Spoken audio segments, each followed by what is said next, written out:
역사상 가장 참혹한 파괴의 기록을 아시나요? 한 문명이 지구상에서 흔적도 없이 사라지고 그 위에 소금이 뿌려져 다시는 어떤 생명도 싹트지 못하게 된 비극적인 이야기 말입니다. 로마는 과연 무엇 때문에 카르타고를 이토록 맹렬히 증오했던 걸까요? 오늘 우리는 고대 세계의 두 거인이 부딪히며 펼쳐진 거대한 문명의 충돌을 따라가 볼 겁니다.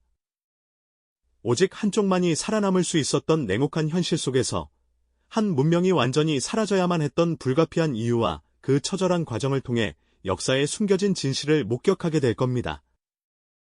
이 거대한 서사시 속으로 함께 떠나보시죠. 지중해의 푸른 물결 위에서 번성했던 도시, 카르타고.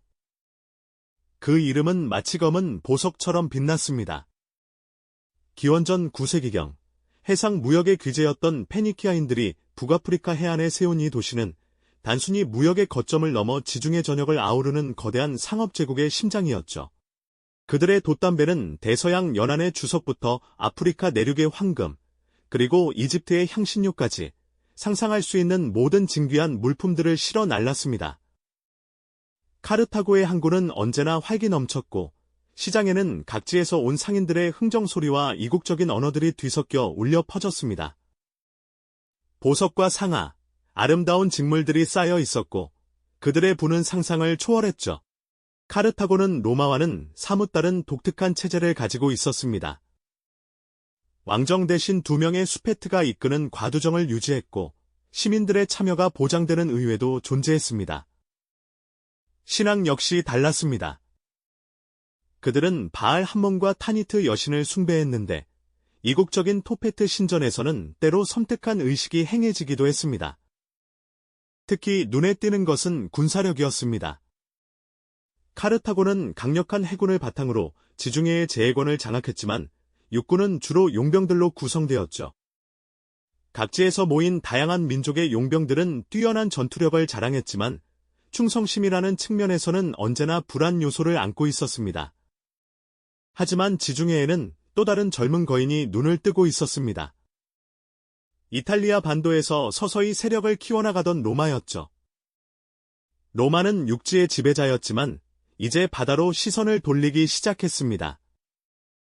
기원전 3세기 중반, 두 거인의 그림자가 시칠리아 섬 위에서 교차하기 시작했습니다. 시칠리아의 메사나라는 작은 도시를 둘러싼 분쟁은 해상의 여왕 카르타고와 육상의 신흥 강자 로마 사이에 피할 수 없는 대충돌, 즉 제1차 포엔이 전쟁의 서막을 알리는 불씨가 되었습니다. 해상 강국 카르타고는 자신들의 막강한 해군력에 대한 확신이 있었습니다. 하지만 로마는 달랐죠. 그들은 육지에서의 전투에는 능숙했지만 바다에서는 초보나 다름없었습니다. 그러나 로마인들의 놀라운 적응력과 집념은 역사를 바꾸기 시작했습니다. 카르타고의 침몰한 함선을 본떠 새로운 함선을 건조하고 코르부스라는 획기적인 도선 장치를 개발하여 해전의 양상을 육전처럼 바꿔놓았습니다.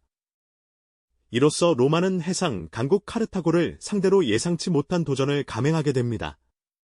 결국 20년이 넘는 긴 전쟁 끝에 카르타고는 막대한 피해를 입고 시칠리아를 로마에 내어주게 됩니다. 이 패배는 카르타고에 깊은 상흔을 남겼고 막대한 배상금과 영토 상실은 물론 용병들의 반란이라는 내용까지 겪게 만들었죠. 하지만 카르타고는 쉽게 무너지지 않았습니다. 이스라린 패배 속에서 하밀카르 바르카라는 뛰어난 장군이 나타나 스페인에서 새로운 영토를 개척하며 카르타고의 재건을 꿈꾸었습니다. 그리고 그의 곁에는 어린 아들 한니발이 있었습니다. 어린 한니발은 아버지의 손을 잡고 로마에 대한 영원한 복수를 맹세하며 훗날 전 세계를 경악시킬 비극적 영웅서사의 씨앗을 뿌리게 됩니다. 두 거인의 대결은 이제 새로운 국면을 맞이하게 될 겁니다. 어린 시절, 아버지 하밀카르 바르카의 손을 잡고 로마에 대한 영원한 복수를 맹세했던 한니발은 그 서약을 잊지 않았습니다. 이베리아 반도에서 군사적 기반을 다지며 카르타고의 새로운 영광을 준비했고 마침내 로마와 카르타고는 2차 포엔이 전쟁의 서막을 올리게 되죠. 1차 전쟁과는 차원이 다른 전무후무한 방식으로 시작된 이 전쟁에서 한니발은 로마가 감히 예상치 못할 대담한 결정을 내렸습니다. 그는 로마가 예상치 못한 험준한 알프스 산맥을 넘어 이탈리아 본토를 공격하겠다는 광기 어린 계획을 세웠습니다. 수만 병사와 전투 코끼리 부대까지 이끌고 눈 덮인 고산지대를 넘는 것은 당시로서는 불가능에 가까운 도전이었죠. 살을 내는 추위, 예측 불가능한 눈사태, 깎아지른 절벽, 굶주림은 수많은 목숨을 앗아갔습니다. 거대한 코끼리들도 얼어붙은 빙판길에서 미끄러져 천길 낭떠러지로 떨어지기도 했고요. 하지만 한니발은 흔들림 없이 부대를 이끌어 알프스 횡단에 성공하며 로마인들에게 엄청난 충격과 공포를 안겨주었습니다. 이탈리아 북부에 도착한 한니발의 군대는 폭풍처럼 로마군을 휩쓸기 시작했습니다. 트레비아와 트라시메노 호수 전투에서 연이어 대파하며 로마는 삽시간의 공포에 휩싸였죠. 하지만 한니발의 전략적 천재성은 기원전 216년 이탈리아 남부 칸나이 평원에서 벌어진 칸나이 전투에서 정점을 찍었습니다. 역사상 가장 완벽한 포위 섬멸전으로 기록되는 이 전투에서 한니발은 중앙을 약하게 배치해 로마군을 깊숙이 유인한 뒤 양측면 병력으로 거대한 초승달 모양의 포위망을 형성하여 로마군 8만에 달하는 대군을 문자 그대로 거의 전멸시켰습니다. 마치 거대한 덫에 걸린 야수처럼 로마군은 오도 가도 못하고 카르타고군의 칼날 아래 쓰러져갔죠. 칸나이 전투는 로마에게 전례 없는 재앙이자 국가 존망의 위기였습니다. 수많은 정예 병력과 고위 지휘관들이 목숨을 잃었고 로마는 충격과 슬픔, 공포에 잠겼습니다.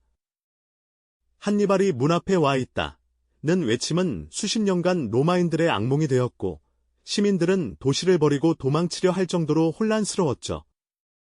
이탈리아 전역이 한니발의 소나기에 들어가는 듯 보였고 카르타고의 승리가 이제 정말 눈앞에 다가온 것처럼 느껴졌습니다.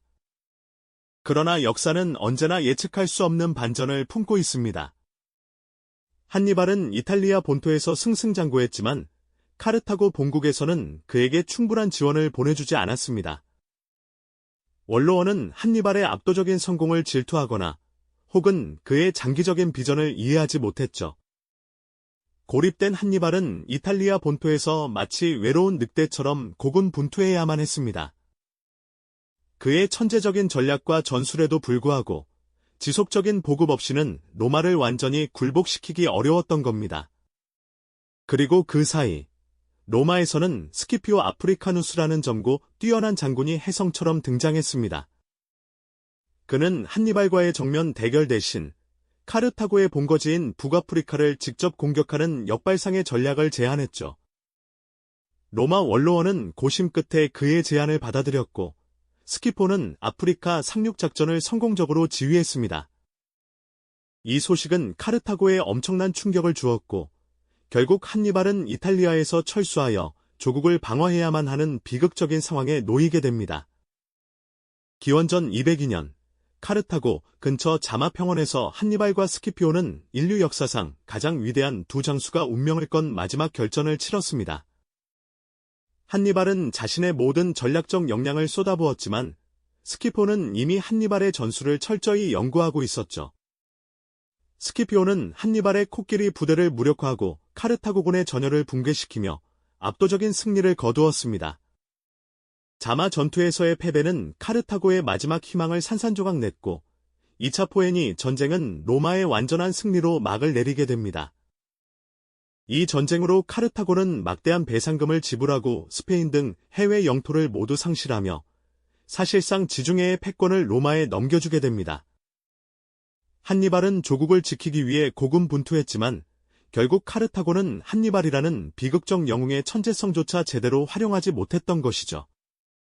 로마는 이제 명실상부한 지중해의 최강자로 떠올랐지만 카르타고에 대한 그들의 깊은 복수심은 여기서 끝나지 않았습니다. 오히려 그들은 카르타고라는 존재 자체가 지구상에서 완전히 사라지기를 원했고 그 증오는 더욱 깊고 집요해져만 갔습니다. 이 영상이 도움이 되셨다면 좋아요와 구독 부탁드립니다. 여러분의 응원이 제게 큰 힘이 됩니다. 다음 영상에서도 더 유용한 정보를 공유하겠습니다. 감사합니다.